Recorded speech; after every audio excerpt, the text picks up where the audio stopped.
Guys, mag ano tayo, retouch tayo ng ating binulad. Ibilad-ulad natin. Kasi kahapon, hindi siya na masyadong kinky dito natin ilagay.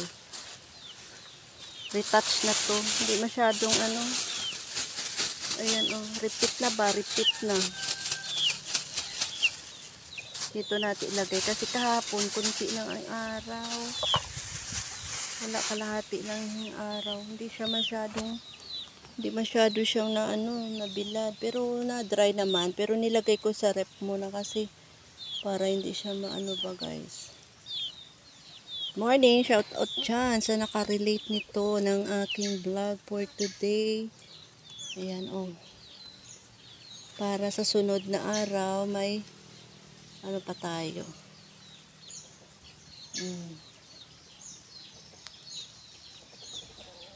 Pero medyo maulan pa siya guys. Ayan. Si Ami Vlog nagbubulad diri. Nagbubulad pa lang si Ami Vlog. Ayan Shout out dyan sa aking mga viewers dyan. Ayan Ayan. I-repeat na natin to. Yan. Ang ating bulad. May danggit. May iba-iba siya guys. Ayan. Mga na natin to. Mga repeater lang. Kaso hindi lang siya ba na dry. Kaya yun iluitin natin. Ayan. Shout out dyan sa mga nakarelate ng buhay probinsya. Ang buhay probinsya, simple lang. Pag kontento ka guys, diba? Pag hindi ka kontento sa buhay, nakamit na natin ang gusto natin sa buhay.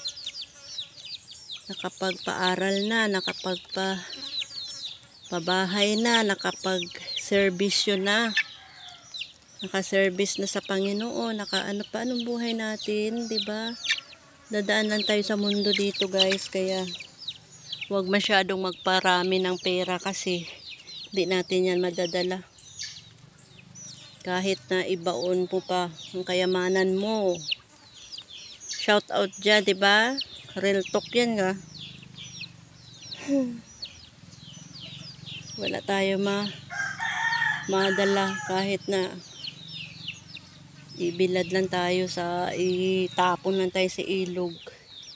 Wala na tayo magagawa. Ayan. Kaya mamuhay lang tayo ng naaayon sa atin buhay.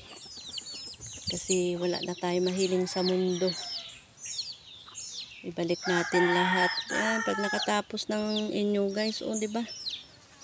Katapos ng mga pag-aaral ng mga anak mo. Sila naman kumayod sa buhay nila.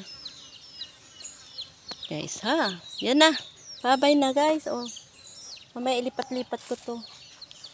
Pero, medyo maulan pa rin siya. Maganda dito kasi tirik amon. Bye-bye na. See you. Tingnan mo, bambon.